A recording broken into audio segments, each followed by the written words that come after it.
여러분, 한 주 동안 얼마나 힘든 삶을 사셨습니까? 이 한 주의 삶을 제가 좀 표현하자면 어느 유명한 가사의 노랫말처럼 긴가민가하고 조마조마하고 설마 하면서 살얼음판을 걷는 듯한 그런 한 주였던 것 같아요. 성도님들에게 전화가 참 많이 왔는데 목사님 저를 보고 싶어서 하시는 전화는 아니었고, 목사님 확진이 됐어요, 목사님 가족 중에 확진자가 있어요, 기도해 주세요, 뭐 이런 기도의 내용들이 많은데, 저한테 전화하지 않으신 분들 중에도 이렇게 긴가민가 또 조마조마 설마 하면서 살아오신 분들이 얼마나 많겠어요. 그럼에도 불구하고 저는 어쩌면 더 잘 되어가고 있는 과정이라고 생각을 합니다. 왜냐하면 이렇게 불이 한번 또 싹 또 타야 탄 자리에서 또 빨리 싹 또 피고 꽃도 오는 것처럼 한번 휩쓸고 지나가야 우리가 늘 기도하던 그 일상으로의 회복이 더 신속히 빨리 오기 때문이죠. 어쨌든 중요한 것은 어렵고 힘들고 어두운 날이라 할지라도 이 또한 지나갈 것이라는 그 믿음 가지고 살아내시고 버텨내시고 3월도 우리 소망으로 출발하시기를 예수의 이름으로 축원합니다. 전후좌우로 한번 인사합시다. 이 또한 지나갈 것입니다. 이 또한 지나갈 것이고 반드시 봄날이 올 거예요.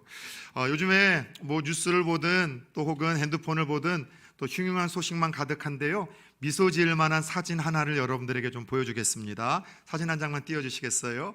우와, 너무 이쁘죠? 특별히 이 집에서 뭐 애완견을 키우시는 분들은요, 지나가는 산책하는 개들만 보다도 그냥 못 보내거든요. 한참 보고 웃고 보내는데 진짜 이쁜 개거든요. 제가 이 개를 처음 만난 거는요, 지난 우리 그 설날 제가 이제 그 한 인터넷 기사에 한 젊은 여성의 이제 사연이 이 사진과 함께 올라왔더라고요. 아이가 없어서 이 개를 아이처럼 이제 키우던 신혼부부였는데 은혜로 이제 또 이 자녀가 생겼습니다. 근데 입덧이 너무 심한 데다가 또 그와 관련돼서 먹지 못해 건강이 너무 이렇게 안 좋아져서 이 강아지를 돌볼 수 있는 상황이 안 되었대요. 그래서 한 3-4개월 동안 시골에 있는 할머니에게 좀 이 강아지를 잠깐 좀 이렇게 맡겼는데, 그리고 조금 이제 입덧이 좀 사라지고 건강이 회복되어져서 맡겨놓은 자식과 같은 강아지를 찾으러 시골 할머니 집으로 갔더니 이 이쁜 강아지가 이렇게 변해져 있다고 합니다. 똑같은 강아지예요. 그 이쁘고 아름다운 강아지가 3-4달 만에 이렇게 변화가 됐어요. 그래서 이 강아지를 다시 가지고 와서 또 이렇게 변화시켰다고 합니다. 다시요. 한번 따라서 해봅시다. 주인 잘 만나야 된다. 참 주인 잘 만나야 되는 것 같아요. 여러분, 주인 잘 만나야 예쁜 변화가 오는 것 같은데, 이 미물 동물도 그렇다면 영혼이 있는 우리 인간들이야 인생의 주인을 바로 만나고 잘 만나는 것이 얼마나 중요하겠습니까? 우리 인생의 주인을 잘 만나야 우리에게도 아름다운 변화가 주어져요. 그래서 우리 기독교를 가리키는 가장 대표적인 정의가 하나 있다면 따라 세웁시다. 변화의 종교. 인생의 주인으로서 그 하나님을 내가 만나고 모시면 예수 그리스도를 내 인생과 내 삶의 내 영혼의 주인으로 모시고 만나기만 하면은요, 반드시 변화가 찾아와요. 얼굴의 표정이 달라지든 말투가 달라지든 삶이 달라지든 반드시 여러분들 예수를 인생의 주인으로, 하나님을 인생의 주인으로 모시고 만난 사람에게는요, 무언가의 변화가 나타나기에 기독교를 가리켜 변화의 종교라고 이야기를 합니다. 근데 우리가 냉철하고 객관적인 자리에서 사람이 변한다는 것이 쉽습니까? 상식적으로 이건 불가능한 일입니다. 한 사람이 표정이 바뀌고 말투가 바뀌고 평생 살아온 고정관념이 깨어지고 여러분은 모든 이 어떤 인격이 달라지는 것은요, 이것은 기적 중에 기적이라고 할 수 있어요. 그래서 우리 기독교를 가리키는 세상의 정의가 변화의 종교만이 아니라, 저는 이 표현도 참 좋은데 한 번만 더 따라서 해봅시다. 기적의 종교. 기독교를 가리켜 기적의 종교, 이적의 종교라고도 세상 사람들은 이야기를 합니다. 그래요. 사실 우리는요, 성경에서 수많은 기적의 사건과 이야기들을 보고 듣습니다. 기적이라는 것은 그런 것 아닙니까? 자연계의 어떤 상식과 또 이성으로서는 풀릴 수 없는 놀라운 일들이 벌어지는 거죠. 그런데 성경에 이런 이적과 기적의 사건이 기록되어진 것은 하나님이 자신을 드러내는 거예요. 봐라, 나는 전능자야, 나는 창조자야, 나에게는 불가능이 없다는 것, 나는 너희들이 보지 못하는 것 보고 너희들이 알지 못하는 것 알고 너희들이 할 수 없는 것을 얼마든지 할 수 있는 바로 그 전능자라는 것을, 우리 가운데 하나님이 살아계시고 일하시고 계시다는 것을 친히 증명하시고 드러내는 사건이 기적과 이적이라고 할 수 있겠죠. 그런 의미에서 저와 여러분들은 계속해서 요한복음을 통하여 주님이 요한복음을 통해서 일으키셨던 기적과 이적의 사건들을 표적이라는 이름으로 지금까지 함께 살펴보았습니다. 요한복음에는 전체 몇 가지의 표적이 등장한다고 했죠? 7가지. 그 중에 오늘 함께 읽었던 이 본문은요, 7가지 표적 중에 4번째 표적으로서 소위 그 유명한, 따라서 해봅시다, 오병이어의 사건. 예, 그 유명한 오병이어의 사건입니다. 잘 아시죠? 한 아이가 가져온 그 도시락 떡 5개와 물고기 2마리로 남자 장정만 5,000명을 먹이고도 그 부스러기를 거두었더니 12강주리가 남았다는 이 동화와 같고 신화와 같은 말도 안 되는 그 이야기, 그 기적의 스토리가 함께 읽은 본문입니다. 그런데 한번 솔직히 한번 물어봅시다. 오늘날 교회 안에는 이 수많은 성경에서 하나님이 자신이 살아계신 신이고 전능자이심을 증명하기 위하여 이적과 기적의 사건을 이 기록해 놓으셨고, 그래서 그 이적과 기적의 사건을 수많은 성도들이 듣지만 교회 안에는 이적과 기적의 사건을 들을 때마다 이 세 종류로, 세 부류로 반응하는 이들이 있다고 합니다. 첫 번째는요, 어떤 성경에 기록된 기적의 사건들을 보고 들을 때마다 맹목적으로 수용하는 이들이 있어요. 그래, 하나님이 정말 살아계시다면 뭐가 못하겠느냐, 무엇이 불가능하겠느냐, 죽은 자가 살아나는 거, 불치병이 치료되어지는 거, 말도 안 되는 어떤 변화와 이적의 사건, 하나님이 개입하시고 역사하신다면 오늘도 어쩌면 내게도 일어날 수 있고 계속될 수 있다.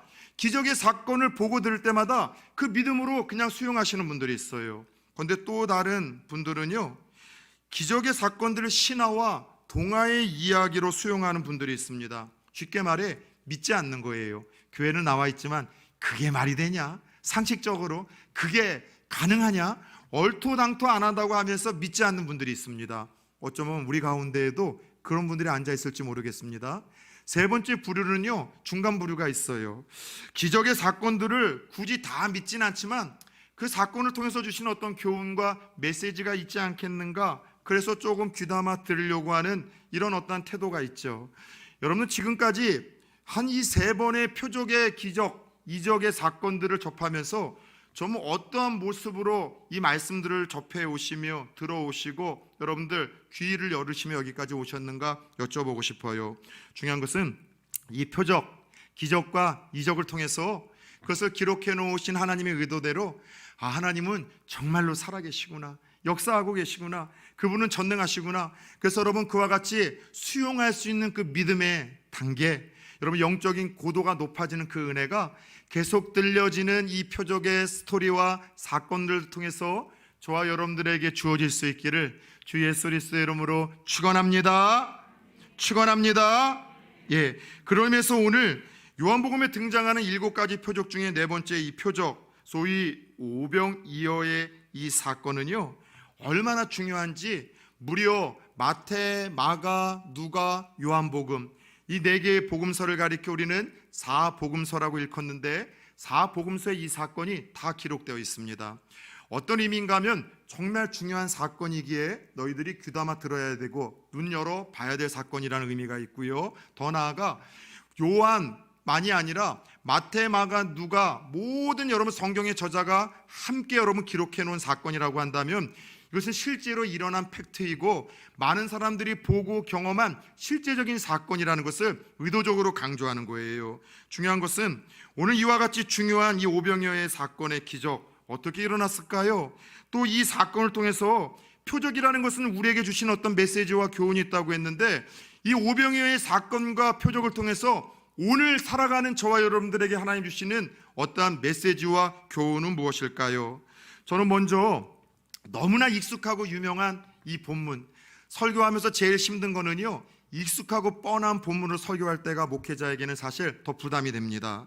그런데 오늘 이 사건을 통해서 우리에게 주시는 명확한 교훈을 먼저 가슴에 새겼으면 좋겠어요. 따라서 해봅시다. 기적은 오늘도 계속된다. 기적은 내게도 일어난다. 예, 오늘 말씀의 제목처럼요, 이 오병이어의 사건과 기적을 통해서 주시는 여러분 총론 메시지는요, 얘들아 기적은 오늘도 일어나. 기적은 내게도 일어나는 거야.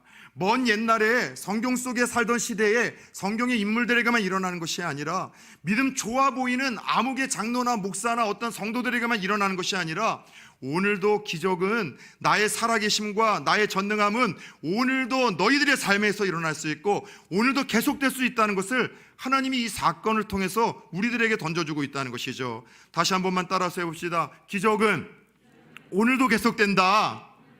기적은 내게도 일어난다. 예, 이게 여러분 잊지 말아야 될 총론 메시지예요. 그리고 더 나아가 내게도 기적이 일어나기 위해서 오늘도 기적이 내게 계속되기 위하여 어떻게 해야 되는지에 대한 그 강론을 이제 오늘 메시지를 통해서 주님은 우리에게 들려주시는데, 같이 한번 우리가 귀를 열어 하나님이 어떻게 우리 삶에 기적을 계속해서 펼쳐가시고 내게도 기적을 일으키시는가 우리가 믿음의 이 귀를 열어 듣기를 원합니다. 첫 번째, 오늘도 계속되는 기적, 내게도 계속되는 기적은 따라서 해봅시다. 사랑과 긍휼함으로 시작됩니다. 예, 기적은요 사랑과 긍휼함으로 시작이 됩니다. 예수님은요 오늘 본문을 보니까 자신을 찾아서 들판으로 모여든 무리들을 향하여 불쌍한 마음을 가지셨습니다. 아까도 이야기했던 것처럼 오늘 오병이어의 사건은 마태, 마가, 누가 모든 이 사복음서에서 기록을 하고 있기에 모든 복음서들을 좀 살피면서 이 사건을 좀 심층적으로 구체적으로 좀 살펴볼 때 더 큰 은혜와 또 놓치지 말아야 될 메시지를 우리는 붙들게 됩니다. 자, 예수님은 자신을 향해서 찾아온 무리들을 보면서 불쌍히 여기는 마음, 긍휼한 마음을 보이셨습니다. 왜냐하면은 대부분 예수님을 찾아서 벳세다 빈들로 모여들었던 이들은요 사회적인 약자들이었었어요. 병든 사람들, 가난한 사람들, 배고픈 사람들, 무언가 치료가 필요했던 사람들이었었습니다. 저는 그렇게 이 자신을 향해서 모여든 무리들을 향하여 늘 긍휼한 마음, 연민의 마음, 사랑의 마음을 가지셨던 예수님이 인간적으로 참 좋아해요. 왜냐하면 제가 좀 따뜻한 남자라서 그런지 모르겠지만 그냥 인간적으로도 이렇게 따뜻한 주님이 참 저는 끌려요. 항상 그분은요 긍휼한 마음이 있으셨어요. 여러분, 연민의 마음이 있으셨어요. 그리고 그 긍휼과 불쌍히 여기는 그 마음 때문에 그분은 고치시고 가르치시고 전하시는 일이 정말 힘들고 피곤하셨음에도 불구하고 포기하지 않으셨어요. 사랑으로 행하셨던 그분의 섬김과 그분의 여러분 사역은요 항상 은혜가 되었죠. 불쌍히 여기고 사랑으로 행했었던 그분의 여러분 모든 치료에는요 그래서 놀라운 기적이 일어났던 것은 아니었었을까요? 그러면서 오늘 살펴볼 오병이어의 사건도 어떻게 시작됐는 줄 아세요? 다른 복음서를 보면은요 불쌍히 여기기 시작을 하셨어요. 찾아오는 이들이 목자 없는 양들처럼 다 갈 길 몰라 방황하는 이들, 가난한 자들, 누군가에게 소외된 이들, 또 여러분들 눈물 흘리는 사람들, 치료가 필요한 사람들, 병자들, 그런 사회적인 약자들을 보러 오시며 주님이 눈물을 흘리시고 불쌍히 여기시는 가운데 적어도 배고팠던 그들을 그대로 돌려보낼 수 없다는 이 긍휼의 마음과 사랑의 마음이 말도 안 되는 오병이어라는 기적을 만드는 그 출발점이 되었다는 것이죠. 여러분, 그래요. 긍휼한 마음, 누군가를 불쌍히 여기는 마음, 사랑하는 마음은요 나에게도 기적을 일으키고 내 주변의 상황과 내 주변의 사람들에게도 항상 이 불쌍히 여기는 연민의 마음과 긍휼의 마음, 사랑의 마음은요 기적을 일으키는 거룩한 촉매제가 된다는 것이죠. 여러분, 누군가를 불쌍히 여기고 긍휼히 여기기 시작할 때 그의 기도가 또 강력하고 신속하게 응답이 되는 법입니다. 누군가를 부러움으로 대상으로 보면은요 자꾸 경쟁의 대상으로 보면 시기하게 되어져요. 질투하게 되어져요. 미워하기 시작하지만 그를 불쌍히 여기고 긍휼하게 여기기 시작하면은요 그 마음에 하나님이 사랑의 마음을 주시는 거예요. 그토록 미웠던 사람이 불쌍히 여기고 긍휼히 여기기 시작할 때 사랑할 수 있는 이 놀라운 기적의 역사를, 마음의 변화를 내게 일으키시고, 누군가가 그렇게 변화되지 않았었는데 긍휼하고 사랑한 마음으로 기도하기 시작할 때 하나님이 그를 변화시키고 상황을 변화시키는 일들이 얼마나 여러분 많이 일어나는지를 몰라요. 저는 저희 가정에 있었던 하나의 기적을 좀 간증하고 싶다면 저희 할아버지가 예수 믿고 천국 가게 된 일입니다. 저희 집안은요 일가 친척들 다 뒤져봐도 예수 믿는 집안이고 목사만 여러 명이 앉아서 밥을 먹는다고 이야기를 했습니다. 명절 때. 그럼에도 불구하고 안 믿는 분이 저희 아버지와 할아버지셨는데 저희 아버지는 걱정이 사실 안 됐어요. 안 믿긴 했지만 기독교에 대해서, 목사에 대해서, 교회에 대해서 적대적이지 않으셨고 좀 호의적이셨거든요. 왜냐하면 이 양반이 젊었을 때, 청년 때까지는 예수 잘 믿다가 교회의 상처를 좀 받으셔서 그 후로 안 나갔을 뿐, 언젠가는 나가야 될 것 같은 그 느낌이 저에게 왔기 때문에 사실 아버지에 대해서는 걱정을 안 했지만 할아버지는 절대 안 믿으실 것 같아요. 저 양반이 과연 믿으실까? 그런데 그럴 수밖에 없을 만큼 할아버지가 강팍하셨던 데에는 좀 이유가 있으셔요. 아주 어렸을 때, 10살 남짓 됐을 때 할머니가 돌아가셨고, 가난한 집에서 먹고 살기 위해서 어떤 그 전래 동화에나 나올 법한 그런 자수성가한 부자의 스토리가 그냥 할아버지의 스토리였었어요. 병아리 키우다가 닭으로 만들어서 팔아가지고서 돼지 사고, 돼지 키우다 팔아가지고서 소 사고, 그래서 땅 사고 산 사고. 그래서 저희 할아버지가 제가 어렸을 때 그냥 어느 정도의 그냥 조금 분홍 아니라 정말 큰 여러분 산과 집, 그리고 여러분들 또 땅을 가지고 있는 정말 무지무지한 알아주는 거부였었어요. 그 땅을 지금까지도 잘 소유했다면 제가 목회자의 길을 걸어갔을까 싶을 정도로 정말 부자셨습니다. 그렇게 여러분, 예수 없어도 하나님 없어도 자수성가해가지고 그렇게 여러분들 부자가 되고 성공했었던 할아버지가 무슨 신앙이 필요하고 하나님이 필요하고 예수가 필요했겠습니까? 더 나아가 저희 할아버지가 얼마나 똑똑하신 분이신지요, 한 번은 그 땅에 욕심을 내고 조직적으로 어떤 사기꾼들이 다가와가지고서 그 땅을 뺏은 적이 있어요. 그래서 이것이 소송으로 벌어졌는데 얼마나 자린고비신지 그 변호사에게 주는 돈이 아깝다고 하셔서 직접 자신이 법을 공부하셔서 변호를 하고 승소까지 해버리신 거예요. 그래서 그 할아버지는 항상 이 막내 손주에게 어떤 소원이 있는가 하면 법관이 되는, 판사가 되라고 했는데 어느 날 막내 손주가 할아버지의 꿈은 저버리고 목사가 된다고 하니 항상 저를 향해서 저주의 욕설을 어떻게 퍼부으셨는가 하면 빌어먹을 놈의 새끼, 빌어먹을 놈의 자식이라고 늘 그러셨어요. 그러셨던 양반이다 보니까 예수도 신앙도 믿음도 필요하지 않고, 자신의 둘째 아들은 아주 유명하고 큰 이 목사임에도 불구하고 약주만 드시면 목사들은 다 사기꾼이다, 도둑놈들이라고 소리치고 다니니 그런 할아버지가 예수 믿을 거라고는 상상도 할 수 없었습니다. 기도하면서도 정말 구원은 받을까? 심지어 할아버지 연로하실 때는 밤마다 막 소리치고 막 일어나시는 거예요. 돈밖에 모르셔서 항상 자기 그 이불 요 밑에는 통장 몇 개를 깔고 주무셨는데 밤마다 일어나서 소리치는 거예요. 아무개가 돈 가질러 왔다고, 통장 뺏으러 왔다고. 죽을 때까지 그 돈의 망령에 사로잡혀가지고서 벌벌벌 떠시는 거예요. 그런데 어느 날 하나님께서 그 할아버지를 변화시키셨어요. 그 강팍한 할아버지를 변화시키기 위해는 조금 더 하나님께서는 충격적인 방법이 필요하셨는지 하나님께서 천국을 보이신 거예요. 잠자리에서 천국을 보시고 뻘떡 일어나, 제가 그 자리에 있었어요. 뻘떡 일어나셔가지고 하늘 향해서 막 울면서 기도를 갑자기 하시더라고요. 그러면서 회심의 사건을 하나님이 일으키시는데 제가 여쭤보니까 하나님이 하늘문을 여시고 천사를 보이신 거예요. 그 방법밖에 돌이킬 수 없고 변화시킬 수밖에 없기에 하나님은 그런 강력한 방법으로 세상에 그 할아버지를 변화시키신 거죠. 그런데 저는 그 할아버지가 특별한 그 체험을 통해서 변화가 되고 구원받는 것을 보면서 뇌리에 스쳐 지나간 것이 있어요. 아하, 누구 한 사람이 기도에 하나님이 응답하셨구나. 온 가족에도 기도를 했지만 그 할아버지의 변화를 위해서 날마다 눈물로 기도하던 한 분이 있으세요. 580 개띠 저의 형님이셨어요. 늘 형님은요, 맞손주라서 그런지 이 할아버지에 대한 애틋함이 더, 할아버지도 컸고 형님도 그런 할아버지에게 그런 애틋함이 컸는지 몰랐는데 새벽에 화장실을 가려고 그렇게 밖에, 시골이다 보니까 밖에 화장실이 있잖아요. 나가봤더니 항상 저 형님은 그 할아버지 사랑방 앞에서 눈물로 기도하세요.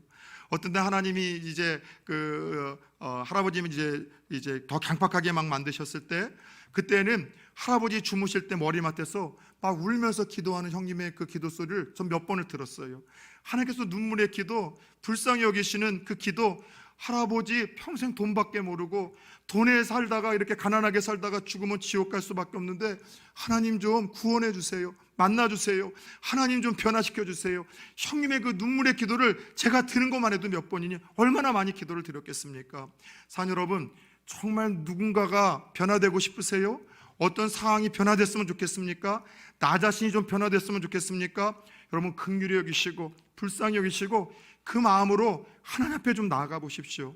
정말로 단 40일이라도 좋아요. 왜 40일을 이야기를 하는가 하면, 저는 어떠한 큰 문제가 있으면 40일을 하나님 앞에 나아가 금식을 하든 엎드려 기도하면 반드시 하나님이 역사를 하시더라고요. 그 방법이 좋은 방법은 아니지만 저는 어린아이처럼 그런 떼었어요. 하나님 40일 동안 이렇게 금식을 하는데 역사 안 하시면 하나님 없다고 제가 소문내고 다니겠습니다. 하나님이 협박한 거죠. 좋은 방법은 아니에요. 그러나 하나님의 어린아이와 같은 그 절박함, 간절함을 가지고 나아가 기도하던 제 기도, 그리고 누군가를 불쌍히 여기고 상에 대해서 사랑하는 마음으로 하던 기도는요 항상 역사를 하셨어요.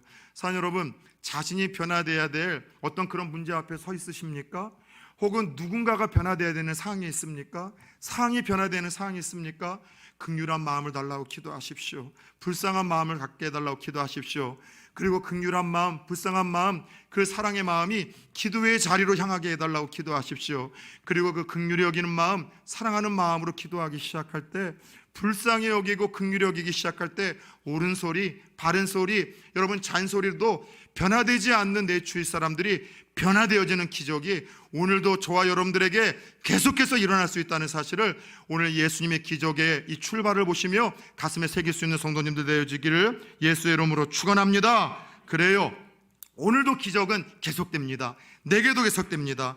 긍휼한 마음, 사랑하는 마음은 기적을 일으킨다는 것이죠. 두 번째, 오늘도 계속되는 기적, 내게도 일어나는 기적은요 믿음과 순종으로 말미암아 일어남을 오늘 이 사건을 통해서 주님은 알려주십니다. 자, 예수님이 빈들에서 그들에게 가르치시고 또 그들을 치료하시고 그들에게 하나님의 나라를 전하다 보니 날이 어두워졌던 것이고 자연히 식사 문제가 생기기 시작했습니다. 그래서 빈들에서 왔던 이들을 먹여야 되는데 주님이 너무나 안타까웠어요. 그런데 제자들은요 다른 복음서를 보면은 이 식사 문제가 생겼을 때 주님에게 아주 상식적이고 합리적인 이러한 제안을 합니다. 예수님, 이들 잠깐 흩으시죠. 마을로 흩어서 각자 도생하도록 주님 그렇게 잠깐 이들을 흩어보내십시오. 그러자 주님께서는 그런 제자들의 합리적이고 상식적인 이 제안에 그럴 것 없다, 너희가 책임져라, 너희가 먹을 것을 주라고 아주 선한 부담을 이 제자들에게 안겨줍니다. 그러면서 오늘 함께 읽었던 5절을 보면은요 특별히 한 제자 빌립에게는 이런 질문을 하십니다. 우리가 어디서 떡을 사서 이 사람들에게 먹이겠느냐? 누구에게 질문을 했다고요? 빌립에게 질문을 했어요. 모든 제자들이 다른 복음서에 보면은 다 이 사람들 흩어서 마을로 가서 먹고 다시 돌아오게 하도록 그렇게 제안을 했는데 왜 예수님이 특별히 빌립에게 이러한 질문을 던지셨던 것일까요? 첫 번째는요 이 빌립과 안드레라는 두 제자가 바로 이 베세다 출신이에요. 이 마을 출신이에요. 그러다 보니 이 마을에 어디에 빵집이 있고 먹을 곳이 있고 상황이 어떤지 누구보다도 잘 알았기 때문이요. 두 번째는 아마도 마을로 흩어서 각자 먹고 해결하도록 하자고 하는 그 제자들의 무리 속에 가장 합리적이고 상식적인 주장을 앞서서 했었던 이가 바로 성격상 여러분들 빌립이었을 것입니다. 빌립이라는 제자는요 머리가 참 잘 돌아가요. 지금으로 이야기를 하자면 이과생의 제자입니다. 그래서 주님은 이 제자에 200데나리온어치의 떡을 사야 먹을 수 있다라고 대답을 합니다. 계산이 빠른 거죠. 주님의 질문의 의도는 다른 것이 아니라 너희들이 조금 이 문제를 좀 해결해 줬으면 좋겠다. 너희들은 나를 좀 믿고 있냐? 그동안 내가 여러 기적과 이적의 현장에서 너희들이 함께 했는데 그런 나를 좀 믿고 있는 거냐? 너희들이 좀 나처럼 이들을 사랑하고 긍휼히 여기는 마음으로 이 문제를 좀 믿음으로 풀어갔으면 참 좋겠다라는 의도가 있었었는데 주님의 의도하고는 전혀 다른 불신앙의 고백을 하고 있어요. 뭐라고 한다고요? 200데나리온이 필요하다는 것이에요. 1데나리온은 성인 하루의 품삯입니다. 요즘 말로 하자면 5만 원에서 10만 원인데 좀 200데나리온이라고 하자면 한 1,000만 원에서 2,000만 원이 이들을 먹이려면 필요하다는 거예요. 이 돈이 우리에게 없기 때문에 주님의 제안은 불가능하다는 거죠. 심지어 빌립은 그 베세다 출신이기 때문에 이들 다 흩어도 이들에게 제공할 음식이나 빵이 없다는 거 마을에 알고 있었어요. 다시 말해서 안 된다는 거예요. 어렵다는 거예요. 상당히 상식적이고 합리적이고요. 여러분 타당한 이야기입니다. 그런데 여러분 이후로도 알겠지만은요 하나님께서는 이렇게 상식적이고 합리적인 사람들을 통해서 기적을 일으키기보다는 상식적이지도 않고 합리적이지 않지만 믿음을 가지고서 일하려고 하고 순종하려고 하는 자들을 통해서 항상 하나님 나라를 펼쳐가고 오늘도 지금도 기적을 일으키신다는 것을 잊어서는 안 됩니다. 빌립은요 똑똑한 사람으로서 여러분 생각을 하고 계산을 하다 보니 이게 불가능한 거예요. 그러다 보니 믿음이 안 생긴 거예요. 여러분 몇 번 말씀드렸죠? 사람이 믿음이 없다는 것이 어떻게 증명되어지는 줄 아세요? 내가 믿음이 없을 때에는요, 항상 어떤 문제 앞에서 구실을 찾아요. 안 되는 이유, 불가능한 이유, 힘든 이유. 그래서 믿음이 없고 할 마음이 없으면은요, 구실을 찾고 변명과 핑계거리를 찾기 쉬운 것이 여러분 이 타락한 인간의 속성이에요. 근데 믿음이 있잖아요. 하고자 하는 마음이 있잖아요. 상황이 불가능하고 희박한 상황 속에서도요, 방법을 찾기 시작을 해요. 발로 뛰고 생각하고 시간을 투자해서 방법을 찾아나기 시작하는데, 빌립이라는 제자는 상당히 똑똑해서 계산하면서 모든 상황들이 불가능하다고 해서 합리적이고 타당한 이야기를 했지만, 또 다른 제자 하나가 등장을 합니다. 그가 누군가 하면은요, 성경에서 그렇게 유명하지도 않고 머리 좋아 보이지도 않았던 또 다른 한 제자 안드레였었습니다. 그는요, 주님께서 너희들이 책임져라, 너희들이 해결하라는 이 말씀 속에 방법도 없음에도 불구하고 그냥 순종하려고 무리들 가운데 여러분 찾아 나가기 시작합니다. 먹을 것 없는가? 해결 방법은 없는가? 그래서 결국 그는요, 이 안드레는요, 어린아이가 싸운 도시락을 찾아내고 그와 함께 도시락을 예수님에게 이끌어옵니다. 성경에서 안드레라는 제자에게는요, 달란트 하나가 있습니다. 특징 하나가 있습니다. 뭐냐면은요, 예수님에게 사람들을 잘 데리고 와요. 이게 달란트예요. 예수님의 수제자 베드로를 예수님에게 데리고 온 사람, 소개한 사람이 누군지 아세요? 몰랐었지만 이 질문에 지금쯤은 누군지 눈치를 채셔야죠. 누구게요? 안드레예요. 수제자 예수님에게 이 수제자 베드로를 데리고 오고 소개시켜줬던 이가 안드레예요. 오병이어의 사건에서도 이 기적의 출발점을 일으켰었던 이가 안드레예요. 심지어 이후로도 안드레는요, 수많은 헬라인들, 이방인들을 예수님에게 이끄는 일을 이 안드레가 하는 것을 성경에서 기록하고 있습니다. 안드레는요, 믿음도 없고 무언가 여러분들 잘난 것은 없지만 사람들을 주님으로 이끌어가고 소개하는 일을 누구보다도 잘했던 인물이에요. 저는 가끔가다 성도님들 보면 그런 분들이 있어요. 좀 똑똑해 보이지도 않고 무언가 말을 잘하지도 않고 무언가 다른 사람들 이끌 만한 가진 조건이 없음에도 불구하고 이상하게도 전도를 잘하시는 분들이 있고 이상하게도 다른 사람들의 마음을 여러분 움직이시는 분들이 있는데, 안드레와 같은 장점과 달란트가 있는 분들이에요.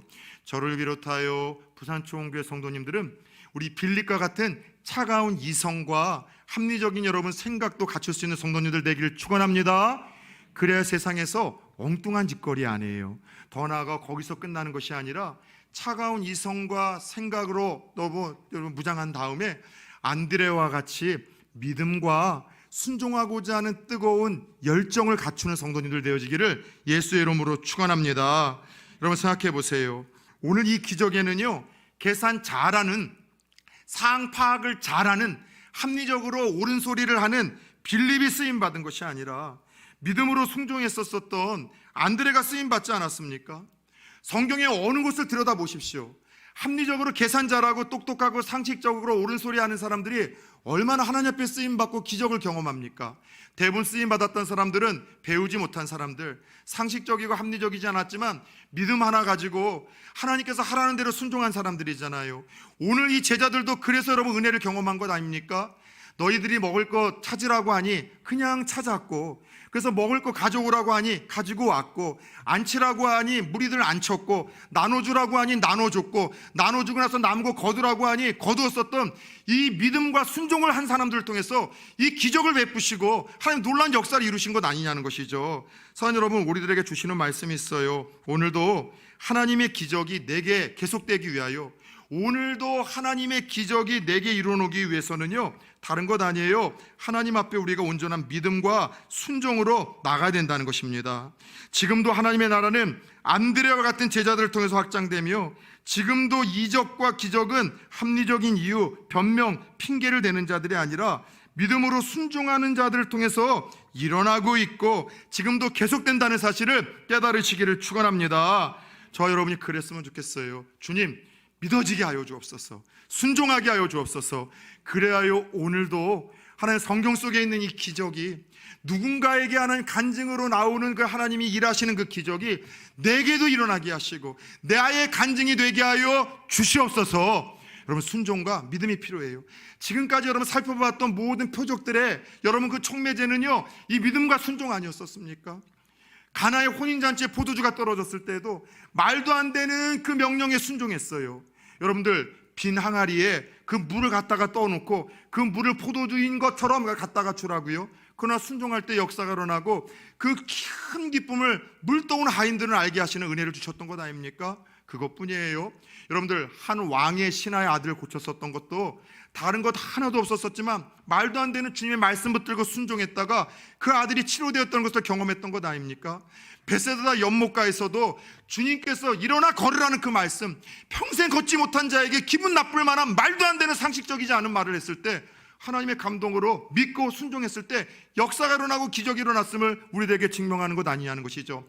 여러분, 오늘 이 말씀을 수도 없이 전하더라도 여러분 기적을 경험하지 못하실 인생들이 있을 겁니다.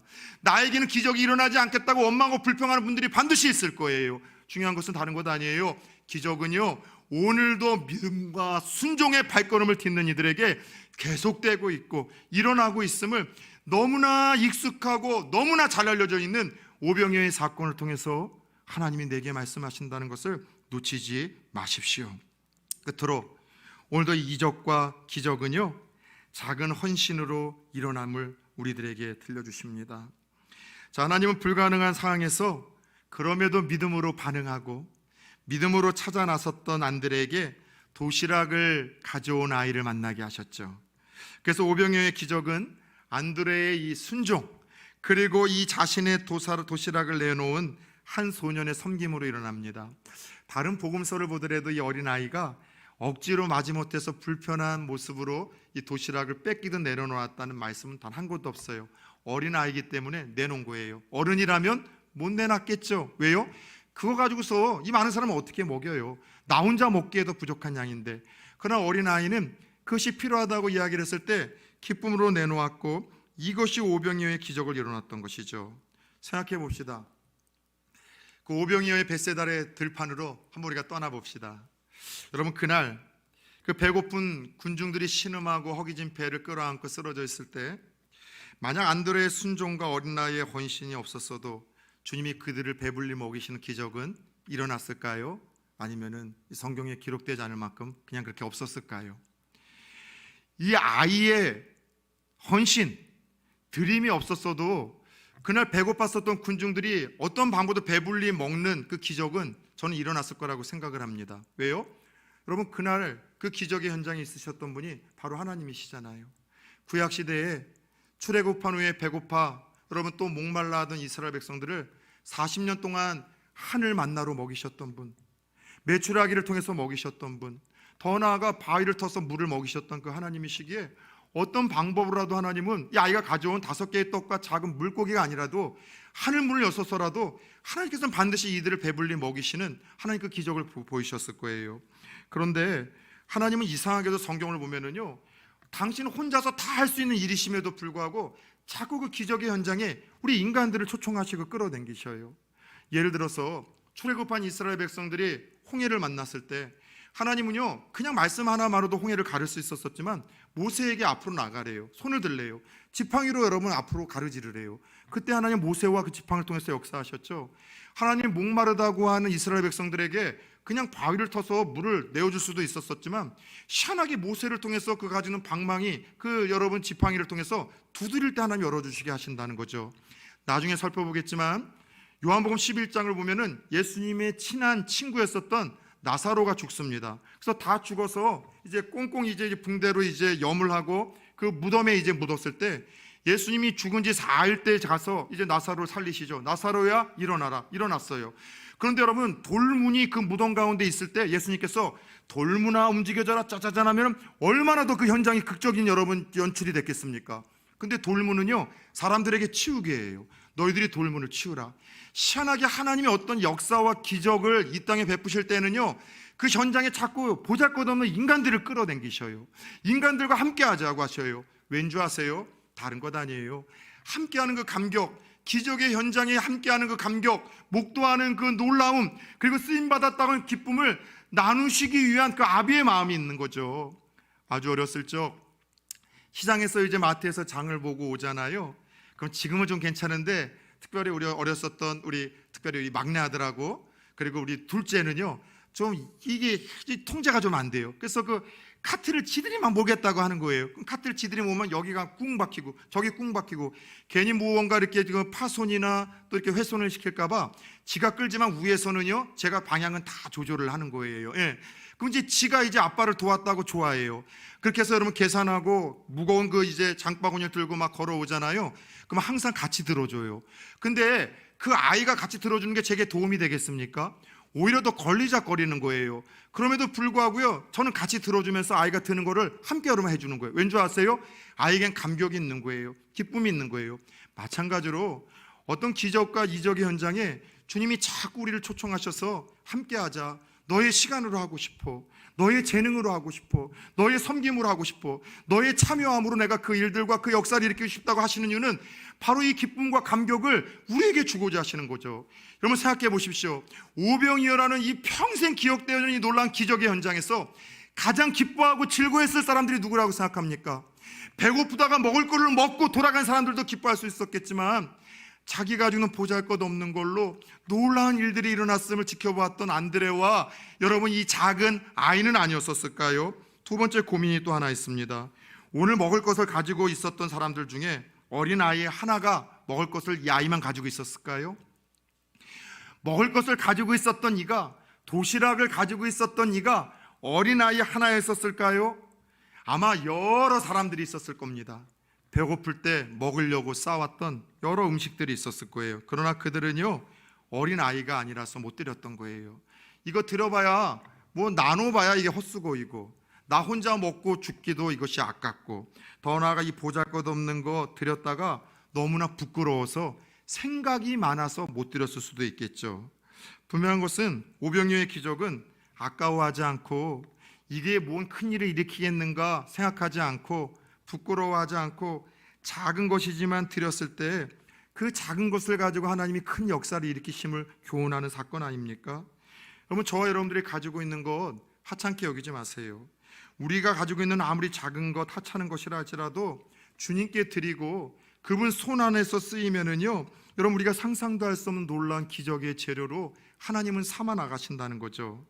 문제는 오늘 어린아이처럼 주님이 내게 요구하신 오병이어가 있을 때 아무리 작은 것이라 할지라도 주님이 쓰시겠다고 하실 때 들 수 있느냐가 문제예요. 하나님 앞에서는 양이 문제가 아니라 마음과 믿음이 문제라는 것이죠. 그런 의미에서 요즘에 하나님께서 자꾸 제게 요구하는 오병이어는 없습니까? 나에게 요구하는 오병이어, 나 좀 너의 시간이 좀 필요해.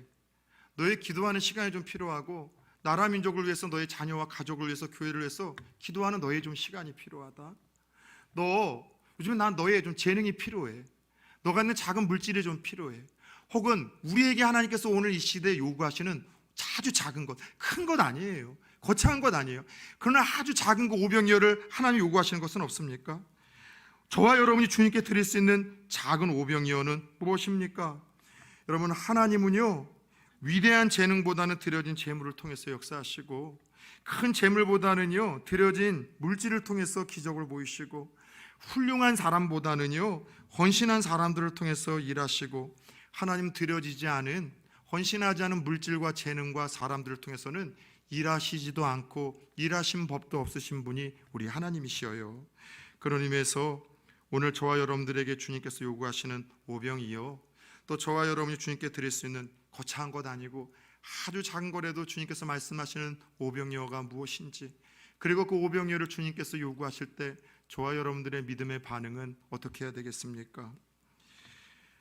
예수님은 한 아이가 드린 이 작은 떡과 물고기 2마리로 감사의 기도를 드리셨고 사람들을 앉혀 나눠주셨습니다. 그리고 그렇게 나누어진 적은 떡과 물고기는 모두가 배불리 먹고도 12바구니가 되는 놀라운 기적을 이뤘다라고 오늘 이 사건은 종용을 합니다. 여러분, 그래요.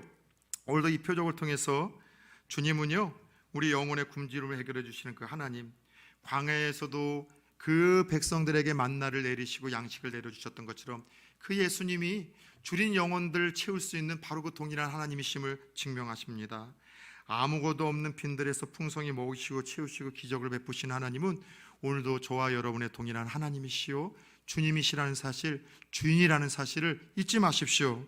그런데 더 나아가 오늘 이 표적을 통해서 주님은 오늘도 이 기적이 내게 일어나기 위해서는 무엇보다도 긍휼함이 필요하고 믿음의 순종이 필요하고 작은 헌신이 필요하다는 것을 말씀을 하십니다.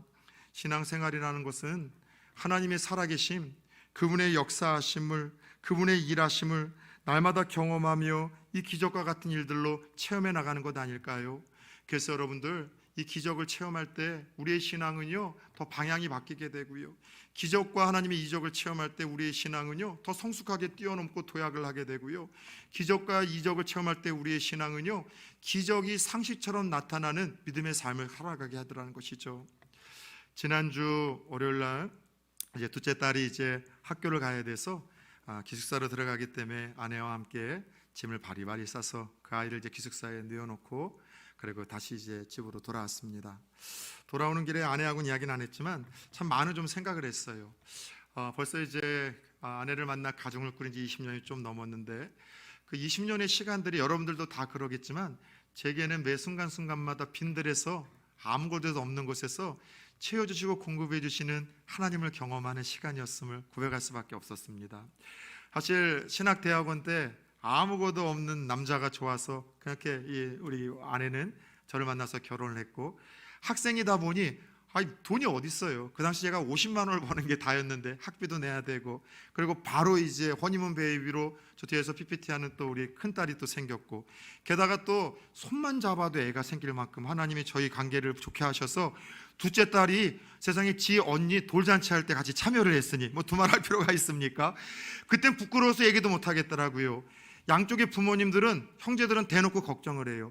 아니 어떻게 애들을 키우려고 그런 짓들을 했어. 그런 짓이 무슨 짓인지 모르겠지만은요, 생각해봐도 너무 저희들이 철이 없는 거죠. 세상에 그 박봉에 수업도 학교도 생활도 다 마치지 않았고 아이 둘을 어떻게 키우냐는 것이죠. 근데 거기다가 그래도 괜찮았는데 셋째가 났을 때는 더 많은 분들이 걱정을 한 거예요. 어떻게 키우려고, 무슨 능력으로 키우려고. 뭐 저희들이 방법이 있습니까? 지금까지 믿음으로 살아왔는데요, 하나님이 하시라면 하고 가라리시면 가고 또 내놓으시라면 순종하고 쓰시겠다고 하면 쓰시라고 그렇게 믿음으로 걸어왔죠. 그런데 참 놀랍게도 그렇게 가난하고 힘들게 세 아이를 키워가면서도 참 하나님께서 이게 테스트를 하신 걸까요? 가는 교회마다 이상하게도 성전 건축을 가는 교회들마다 하는 거예요.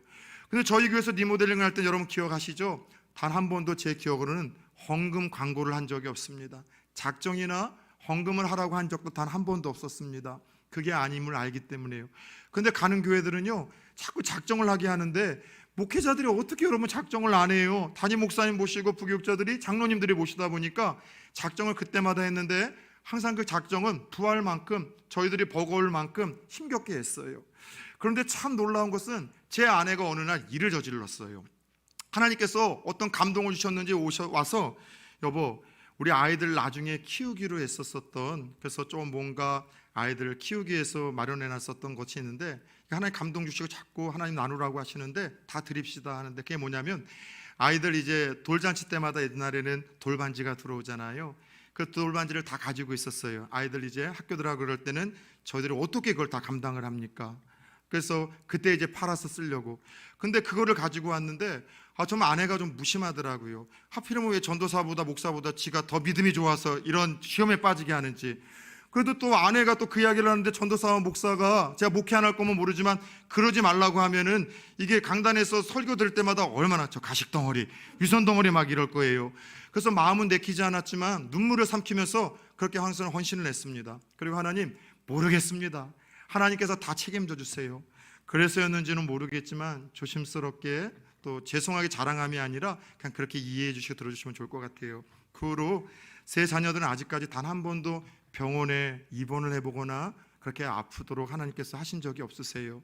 더 나아가 다른 것보다도 큰 축복은 뭐냐면 새 아이들이 믿음 안에서 잘 예쁘게 자라는 거예요. 저희 아이들은 거짓말이 아니라 그냥 여러분들 포장하는 게 아니라 싸운 적이 없어요. 연년생인 언니와 동생도 늘 사이가 좋아요. 지금도 집에 가면은요 12시 1시까지 자기가 웃고 떠들고, 여러분 그런 소리가 저희 집에는 끊이지가 않아요. 다른 것보다도 아이들 뭐 이렇게 다 다르죠. 저희 집에는 상중하도 또 다 있잖아요, 그죠? 그런데도 아이들 단 한 번도 학원 보내본 적 없어요. 과외는 여러분 두말할 필요도 없고, 그런데도 하나님께서 아이들 또 갈 길들 다 가게 하시고, 다른 것보다도 어려서부터 하나님 사랑하고 성전 사랑하는 마음으로 아빠가 이야기를 하면 다 순종을 해요. 요즘에는 6학년짜리 이제 중1이 올라간 저희 막둥이가 수요일 날 PPT를 합니다. 왜냐하면 지 둘째가 1학년 때서부터 고등학교 졸업 때까지, 요번에 가기 전까지 PPT를 수요일마다 주일 여러분 2부 때마다 했었거든요. 어떤 때는 그 주에 영어 단어 2,000개를 외워서 시험 쳐야 되는데, 그때도 여러분 그렇게 섬기면서 울면서 여러분께 PPT를 했었던 기억이 나요. 밤을 새면서 또 그날은 또 공부를 하는 거죠. 하나님께서 그래서 그런지 아이들을 하나님께서 다 책임져 주셨고, 저들의 삶을 책임져 주실 뿐만이 아니라 여기까지 저를 오게 하신 거예요. 뒤돌아보니까 그냥 긍휼한 마음, 사랑하는 마음으로 하나님이 순종하라고 할 때 앞이 보이지 않고 계산하면 꽉 막혔지만, 그냥 하나님이 순종하고 믿음으로 나아가고 하나님 무언가 쓰시고자 하시면서 내게 오병이어를 이야기를 할 때는 하나님이 가라는 곳에 가고 서라는 곳에 섰을 때 결국은 하나님께서 제 삶에 20년 동안 끊임없는 기적과 이적을 베푸셨어요. 여러분, 기적과 이적이 뭡니까? 죽은 사람이 살아나고 불치병이 치료가 되고 갑자기 여러분 기도하던 로또가 여러분 당첨되는 것이 기적입니까? 아니에요.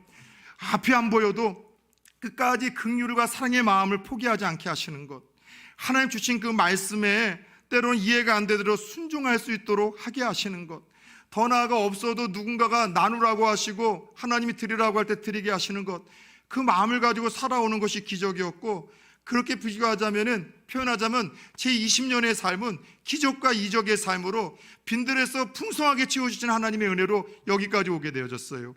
전 이후로도 그런 단순한 목사로 살고 싶습니다. 그리고 진짜 소원은요, 이 자리에 있는 성도님들이 좀 그렇게 사셨으면 좋겠어요.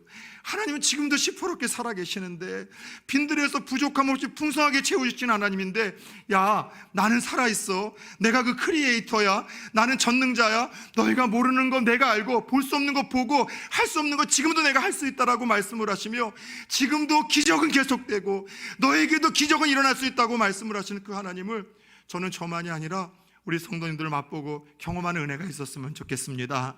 바라기는 어느 때보다도 우울하고 앞이 보이지 않고 답답한 상황 속에서도 긍휼과 사랑의 마음, 믿음과 순종의 마음, 작은 헌신으로 끊임없이 우리의 빈들의 풍성히 채우시고 먹이시는 하나님의 은혜를 경험하는 기적이 이 3월 한 달과 남은 한 해 저와 여러분들에게 주어질 수 있기를. 그래서 부산초원교회 성도님들에게는 기적이 상식처럼 나타나고 간증이 끊이지 않는 각 가정과 성도님들 되어질 수 있기를 주의 예수 그리스도의 이름으로 축원합니다.